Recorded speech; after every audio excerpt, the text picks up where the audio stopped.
Coming up on the Louis Diaz podcast. Sometimes we know that we need one thing, but we don't do that. And that's insane. We have to be brave enough to choose the right thing. Even if you are not sure about what will came in general, no? Hello, and welcome to the Louis Diaz podcast. Every day, I come across some of the most incredibly fascinating and authentic people from all walks of life. And together, we're inviting you in to be our special guest as we take you through some of their amazing experiences, adventures, and journeys. So sit back, relax, and I hope you enjoy this episode of the Louis Diaz podcast. Okay, hi everyone. I just want to welcome today's guest, Roberta Gennuso, a classical guitarist from Sicily. It's a great pleasure to have you here. I've been watching you and some of your incredible material and listening to your music for a couple of months now, and I'm a fan. So welcome, Roberta. Hello, and thank you for inviting me. It's a pleasure. Yeah, it's really great to have you here. I'll have you know that I woke up listening to, I think it was Serenade of the Sea from Stefano Vivaldini's 10 Reflective Studies, and I started crying a little bit. Oh. Because it's such a sweet piece.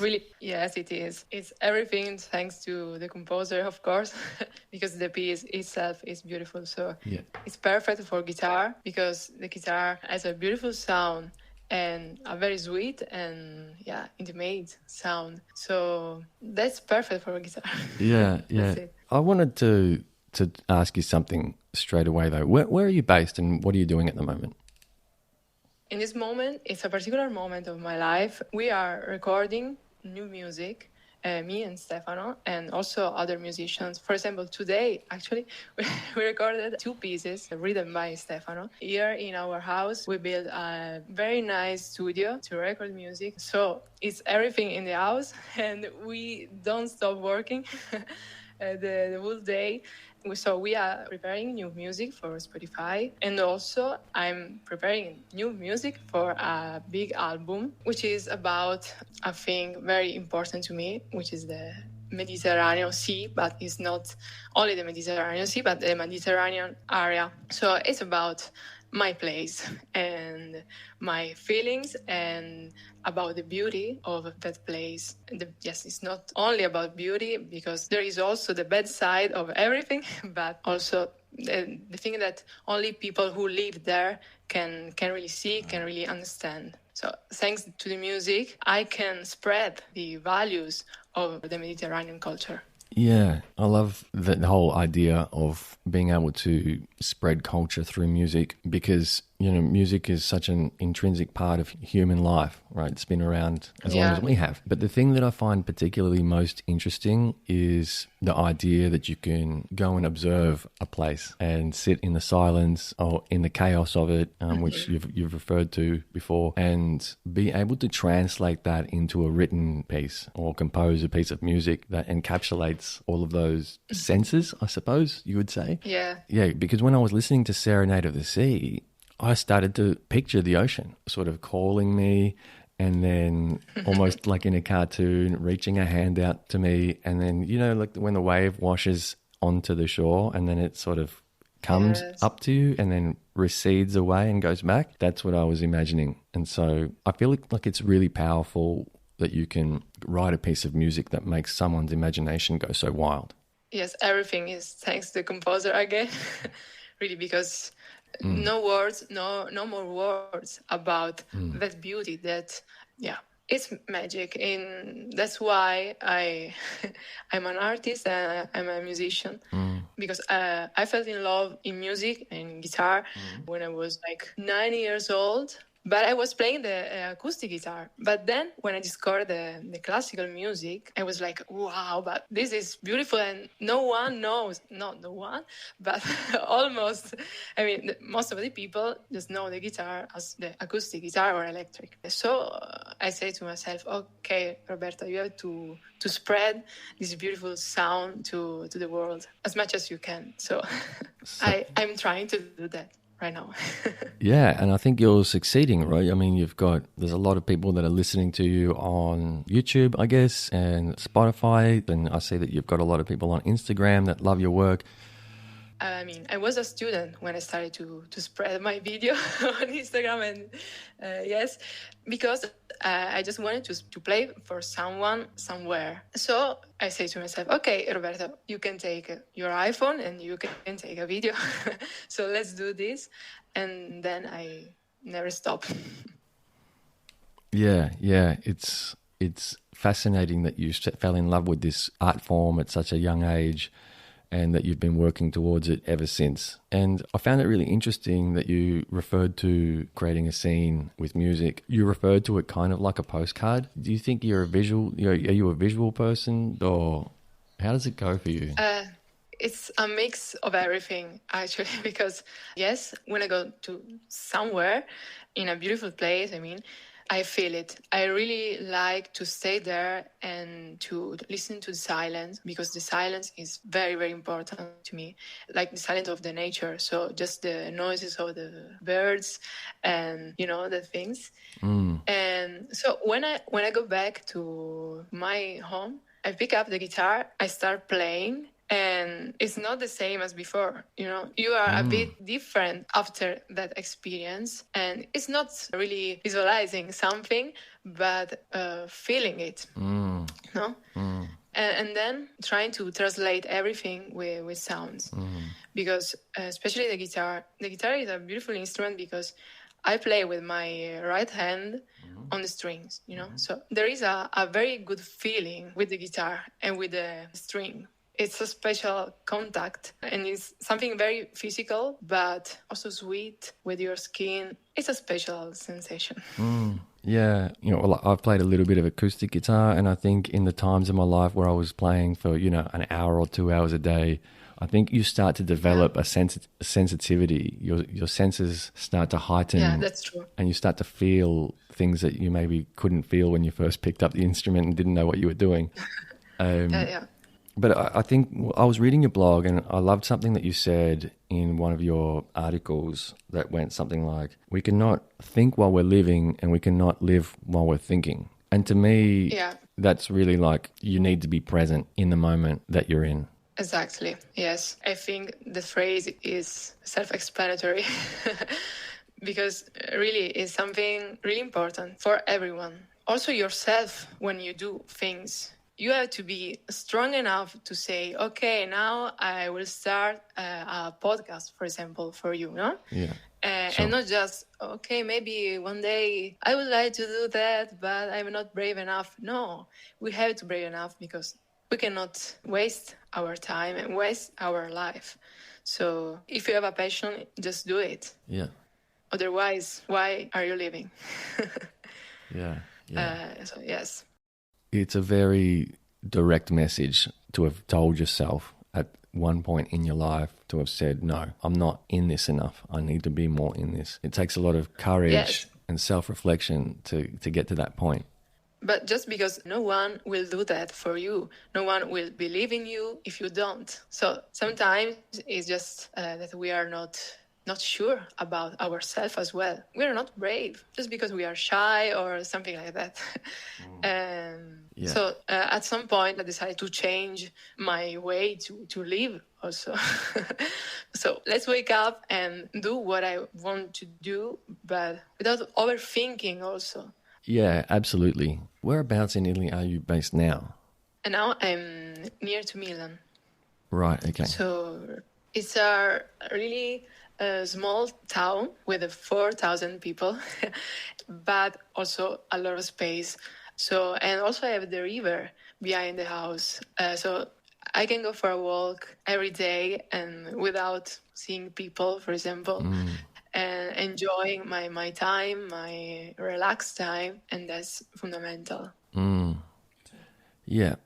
I find that it's really important for everyone. I don't think a lot of people realize how important it is for them to have that peace and quiet. I'm not sure about that. I met people who prefer to stay in the chaos and a big city and going to disco and dancing, and I'm not that kind of person, of course. Yeah. I think that's for a short time in someone's life, though. For a short time in your life, you can handle the chaos, you can do the clubbing, you can, live the busy life. But eventually it's going to be, I mean, people go on holidays to get away from chaos. People go on vacations to get peace in places. Other people go on holidays to do more partying in places, sure. But yeah, I find that really interesting in terms of your kind of lifestyle, because while I was reading your blog, I was reading, I think it was the article about the 5 books that inspire you the most. Yes, the 5 books. Yeah, and there was the Paper Canoe in there. Yes, and that's about theater. Yeah, and you talk about being a performer, which obviously you are. You have to perform, so you need to be able to flick on a switch, I think, is one of the things that you wrote in there. So at the moment, you're living this life in the countryside. You know, you get to walk without seeing anyone. There's a beautiful river. But you're close enough to civilization for there to be an airport nearby, which is great for you, but far enough away to have that solitude time. So then how do you switch? How do you flick that switch? What mechanisms have you created for yourself to be able to then go, right, there's an audience here now. It's time to switch and play. Yes, I just switch. I mean, it's another place. I'm not performing in my house, so it's another place. I'm wearing the right clothes. And when you have an audience in front of you, everything is different. I feel the powerful, and everything is very warm when you are there. And it's nice because you can create a really nice atmosphere, and you can give them a lot of emotions. I always say it's about magic a bit. And when I'm there, I think, okay, I'm here. I just have to play for them. I need to do the best because they deserve it. They are there for me and for the music. So I have to do it as better as I can, of course.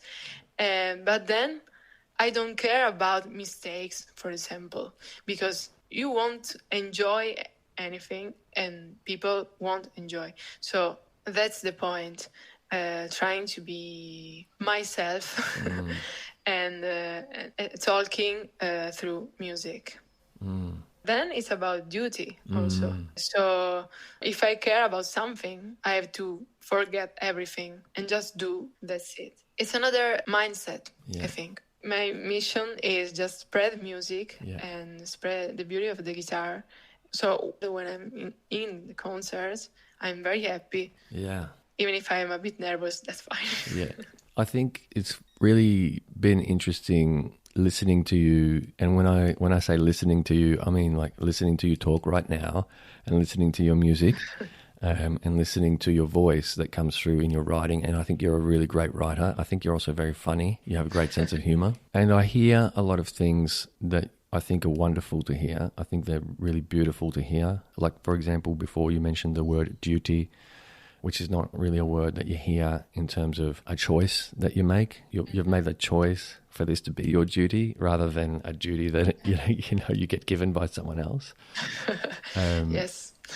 So that's really lovely to put it in that context. I think you also wrote down you want to start enjoying life instead of enduring it as well. So it feels like so far in your short life, you've lived the spectrum of that enduring part of life and the enjoying part. And you know where you sit in that spectrum of enjoyment and endurance. Yeah. It's not really a question. It was more of a statement. But but I think it's, I guess, a testament to you and picking up an instrument like the classical guitar and being very finely tuned in with your senses. Do you feel like you are finely tuned into your senses? Do you find it easy to feel certain emotions and articulate them and know, I'm sad today, or I'm happy today, or that tree sounds like it's happy, or something like that? Do you find it easy to relate emotions?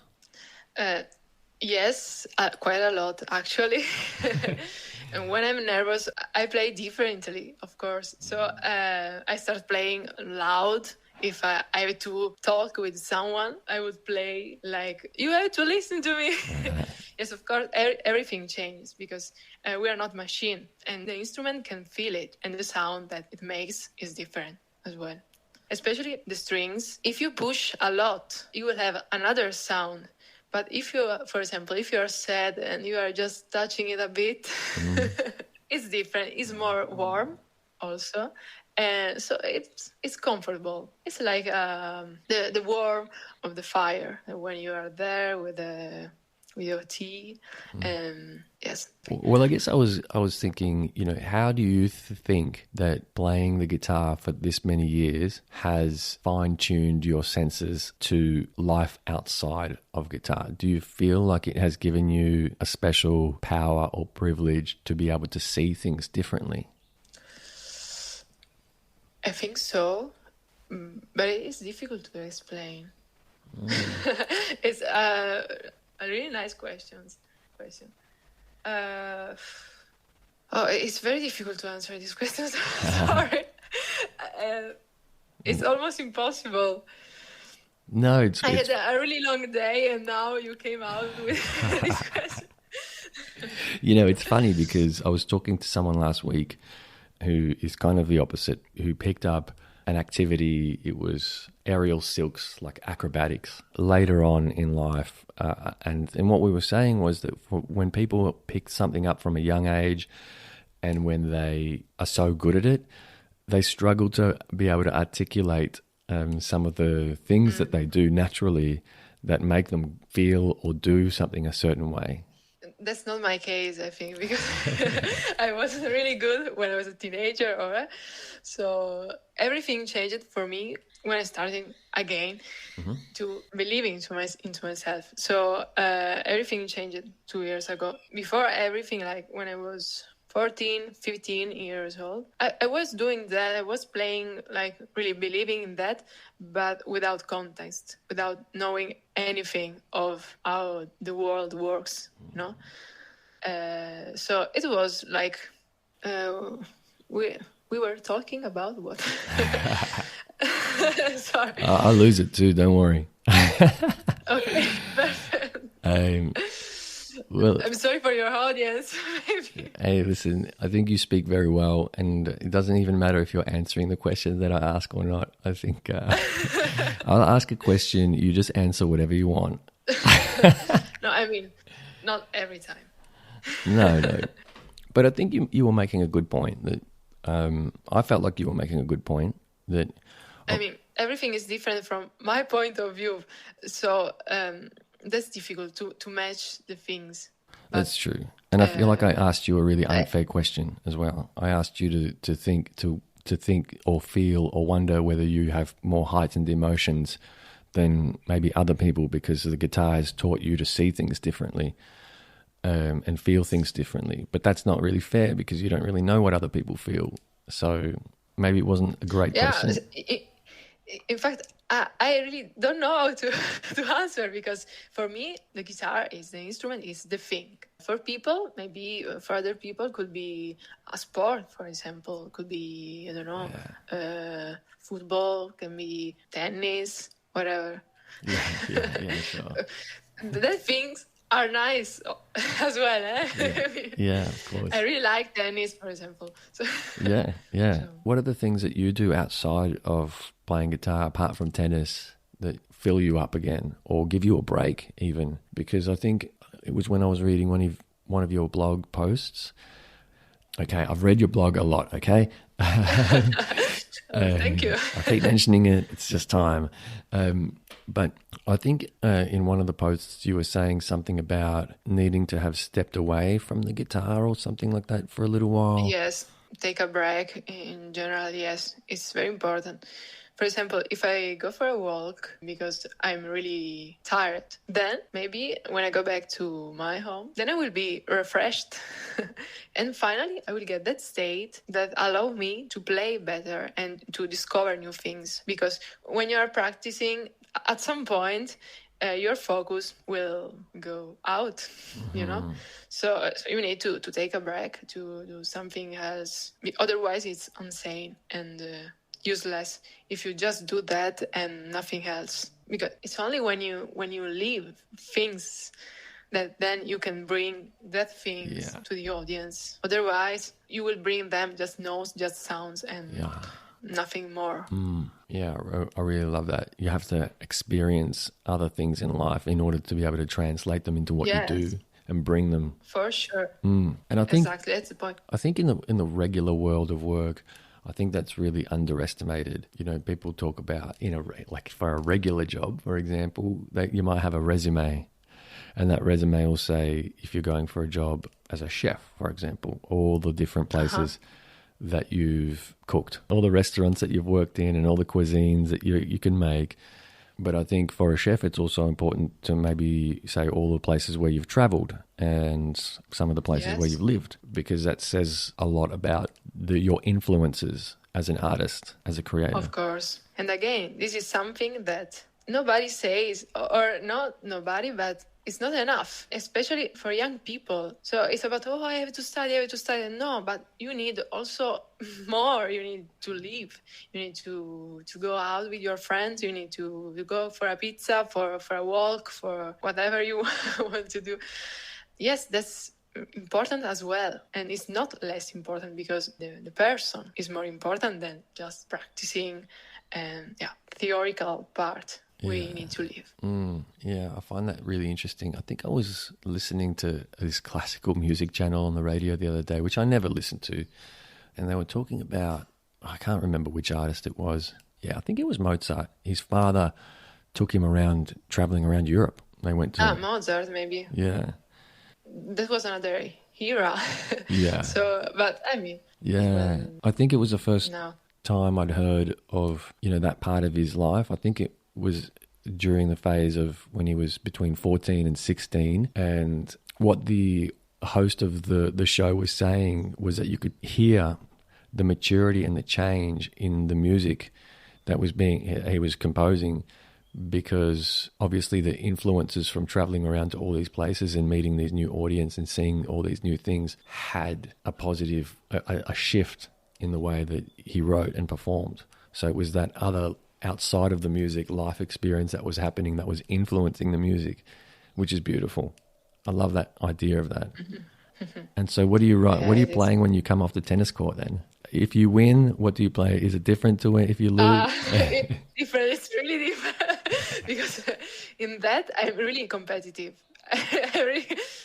But only on that because I want to win. But only there. I get very angry if I don't win. But that's fine because I play only with Stefano. So if he wins, I can accept it. Yeah, I was going to say, look, what are some of the other things that you do to, step away from the music and enrich your life? Is it just tennis, or do you have other things? I like cooking. Great. Because I'm Italian. So What do you cook? What's your signature dish?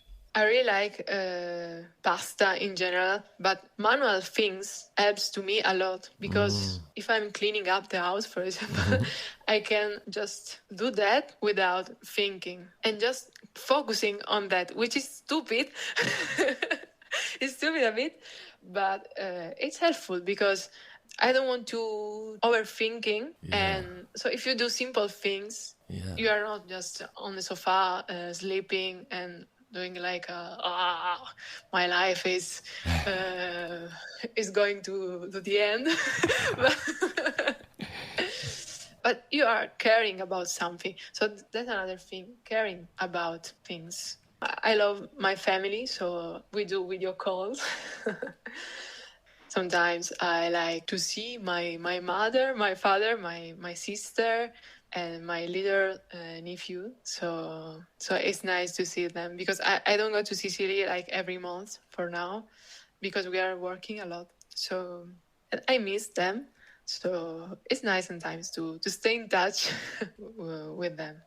That's another thing. So we have family, nature, mountains, and sports. Yeah, they're all very natural things and very accessible, I guess. Apart from family, you also Yes. need to travel a little while to get to your family, of course. But I mean, they're all very beautiful, natural, accessible things. And believe it or not, I kind of really like the way that you talked about cleaning the house, even though, I don't really love cleaning. But Me too, but sometimes it's nice. you kind of talk a lot about mindfulness, really. without talking about the practice of mindfulness. You don't talk about meditation. You don't talk about like yoga or anything. Yeah. But I tried that, but it's too it's too difficult. but I mean, I think you do it though. I think you're saying that it's too difficult, but I think you do it daily. I mean, you talk about cleaning as if you can focus only on the cleaning, and it doesn't allow you to think about. You don't think about anything else. yeah, that's true. And I think that is mindfulness, when you are fully immersed in an activity and fully focused and present. And so I think that's your superpower. Superpower, yeah. Yeah. Nice to hear that. Yeah, I think it is. I think it is. It's your superpower. It's your superpower is that you're able to sort of immerse yourself 100% or 99% at least into whatever it is that you're doing, so that you can focus on it and get the most out of it and get it done and come back to your guitar with a refreshed mindset. But you know what? It's because I love it. So it's easy for me. And I love it, and it's very natural. That's why I don't need to practice like 8 hours a day. Because if you discover something new and you find solutions, because practicing an instrument is always about solutions that you need to find, because otherwise you will play like shit. So you cannot avoid the problems in general. Yeah. So if in a 1 hour studying I will find a solution, you have no idea that I will be very happy for that for the rest of my day, because really I'm super happy, because that's my life. Yeah. And so if I meet someone, I will be like, hey, my friend, even if I don't know him. It will be something like that, because it's a joy. It's a pure joy for me. Yeah. Okay, sorry. I'm a bit weird or strange in general, but that's why I'm a guitarist. Yeah, I love it. I love the weirdness. I think it's actually quite normal. You'd probably be surprised. I really love the idea that your goals is to find solutions to things. And then, once you've found a solution, that makes your day. It's not really based around, all right, I need to do 8 hours today, like you said before. That's a different kind of mindset to what I guess we're used to being told we need to do. We need to dedicate 10,000 hours in order to learn something really well, for example. So people focus on the time of things rather than the incremental goals of finding those solutions to things. But it's so beautiful to hear someone talk about something so passionately and that it makes your day. And I think you are generally a really expressive, happy, joyful person. And when I see you playing, I think the thing that's caught my eye is that there's an extreme amount of joy and connection with the instrument.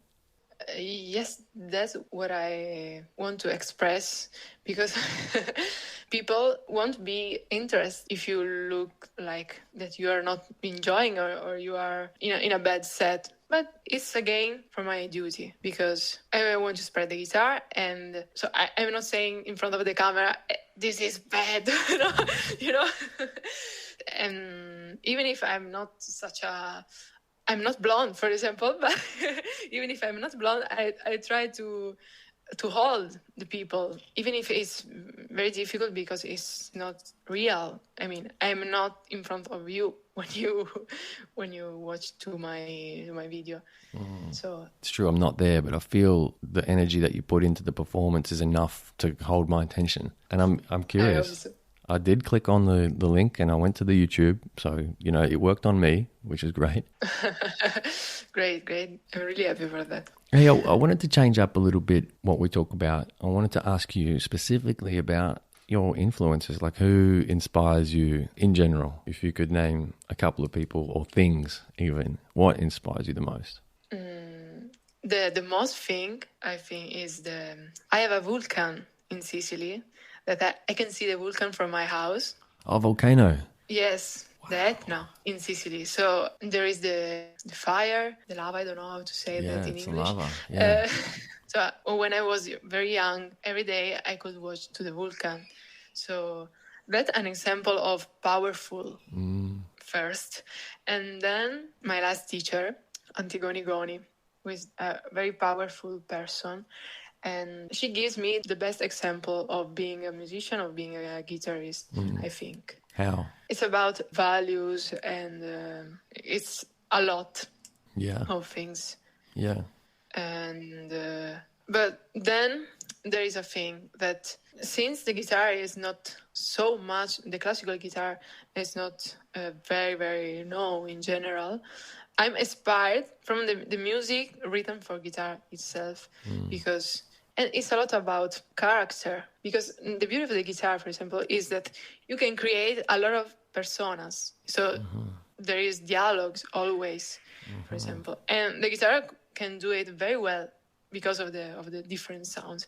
But it's nice and fun to do. And so with the dialogues, what kind of personas and characters are you trying to share with people? I want to know, are they contemporary characters that inspire you? Which characters are having these dialogues, these mysterious dialogues on your guitar? It depends on the piece. It depends on the message of the piece. Because there are pieces where you will be a person, then there is another piece that is about another person. It's like being an actor in general. So if you're playing something, some persona in general, that's funny, because I can be an old man dancing in a big room, millionaire person, and feeling that, even if I'm not, and then skip to another person. Yeah. And that's fun during a concert. So you take the hand of the audience, and so let's go with me to visit a man sad and millionaire and whatever, and all the stories, So that's nice, I think. Yeah, it's beautiful. It's a beautiful gift to be able to have, to be able to put yourself in different situations and imagine yourself as different characters, or imagine the dialogue that these different characters have. That's why it's easy to do for me, because I know that for the first piece, I will be in that place, I will be in a different context, and etc., etc. And so on. Yeah, I think I've been doing a lot of sort of research on the whole quantum physics thing and visualization and, imagining, your future and things like that. Yeah. And I think one of the hardest things that I think people might find when they're engaging in that kind of work is using their imagination. I think the imagination is like a muscle, and I think, you can lose it. This is a nice way to see that. Yeah. I think you can use it or you can lose it, right? And I think the beauty of the art form that you've chosen and the lifestyle that you've chosen to live is that it constantly requires you to use your imagination, and that is a beautiful thing. I mean, I like it. Yes, because we can be just rational people, or we can think more, and we can go to a place that doesn't exist, and that's beautiful. People sometimes do that in a unsafe way, I think, but there is the music and there is art in general to escape from the life. That's it. Like, is it necessarily to escape? Because I think I also read somewhere that when you read a book, reading books gives you access to other people's lives. You can live 1,000 lives if you read 1,000 books. And exactly. So it's not necessarily about escaping all the time, but also broadening your life experience through the use of your imagination, I guess. It's not. Exactly. It's not just. Yeah, it seems wild to say this, but it's not just me traveling to Italy that's going to give me an experience, but also me imagining what it would be like to be there. Yeah. It's, I guess, something else too. For sure. I think the same.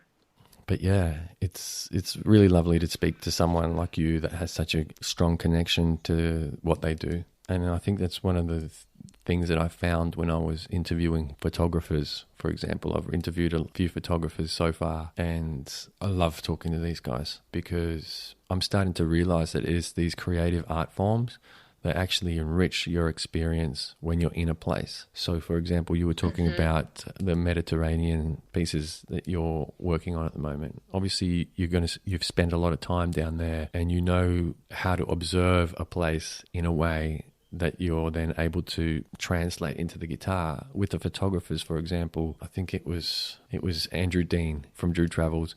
He was talking about going on a photo shoot and finding a puddle that made the reflection of the mountain behind. And I think it's beautiful that these creative art forms give us the opportunity to be observant in ways that we otherwise wouldn't. Yeah, it is. Yeah. And that's great. But I think what you have said has allowed me to get that feeling. It's like, oh, yes, that's what it is. That is what it is. So, yeah, thank you. Thanks to you to inviting me. Yes, because I told you I'm not used to speak, but just to play. So, yeah.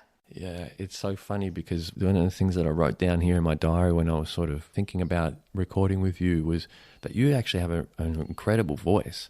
And I hadn't even heard it before. This was before I discovered the YouTube video on your website. I hadn't seen it. I sort of must have brushed past it. But I thought, just reading your writing, I was like, wow, she's got such a powerful voice without having hearing you speak. So yeah, it's my pleasure to have you on.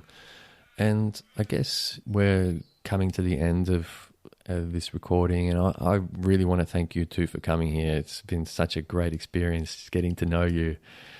And people can read your blog on your website, which I'll share for sure, robertagennuso.com, and they can sort of get to know a little bit about you and your way of thinking through that. But I mean, overall, what would you say is your one piece of advice for anyone wanting to, take themselves to that next step in life and take a risk of some sort, I guess? Yeah. Yes, I took that risk, and now I think it was the right decision. And sometimes we know that we need one thing, but we don't do that. And that's insane. We have to be brave enough to choose the right thing, even if you are not sure about what will came in general, no? I really love that, what you said, that we know what we have to do, but we don't do it a lot of the time. It's a pity. It's just a pity. That's why I'm saying that, because I would like that people just do that. It's not for me. It's for them. Because I'm a sensitive person. So when I meet someone who is not happy or who is suffering for something, I feel it, and I'm really sorry for him. So But that sensitivity is a strength as well as something that you need to be careful of. Yeah. Do you find that hard to manage? Sometimes I cannot control it, and I have to suffer with them. But that's part of being an artist, I think. Only in this way I can play. It's like I can play with another point of view, with the point of view of that person who is suffering for that thing. That's another persona as well. Yeah. You've given us so much insight today into the life of an artist, and specifically. I'm sorry. I hope it was not too much. Or Absolutely. If anything, I could talk to you longer than this. Because it's so nice to hear someone speak so passionately about what they do, the risks that they've taken in life, and saying that the risks that they did has paid off, feeling glad that they took those risks.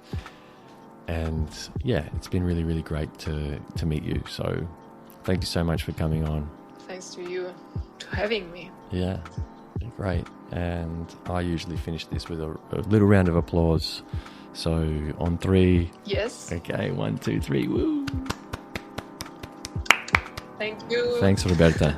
Ciao. Ciao, ciao. I hope you enjoyed this episode of the Louis Diaz podcast. To find out more about any of our guests and catch additional photos and content from this episode, find us on Instagram at Louis Diaz Podcast.